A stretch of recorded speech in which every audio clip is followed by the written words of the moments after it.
work and life balance. Maaaring ihambing sa isang kulungan kung saan ang bawat isa sa atin ay nasa loob. Sinusubukang makahanap ng tamang espasyo at oras para sa ating mga pangangailangan at kagustuhan. Para siyang dalawang ibon na nasa loob ng kulungan. Kailangan nilang mabuhay ng magkasama. Ngunit hindi sapat ang espasyo para lumipad ng malaya. Oo nga, nagpapasalamat tayo dahil may pinagkukunan tayo ng hanap buhay. Pero minsan nakakaubos na rin ng pagkatao, di ba? Work and life balance baka mo? For me?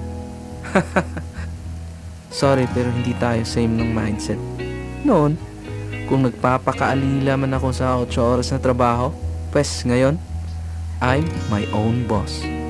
Mas pipiliin ko mabuhay ng matiwasay kaysa magkaroon ng magandang uniforme, mataas na ranggo, pero nakikipagplastikan sa mga tao. Shish! Ano yun? Char-char lang? Pas na tayo dun. Work and life balance baka mo? Kung pwede nga sana gawin nating mas more to life and less sa work. Alam ko magkakaiba tayo ng goal sa buhay. Kaya hindi ko ipipilit yung akin sa'yo at huwag mo ring ipilit yung sa'yo sa akin. Yun lang. Mabuhay sana tayo ng tapat at payapa. Peace.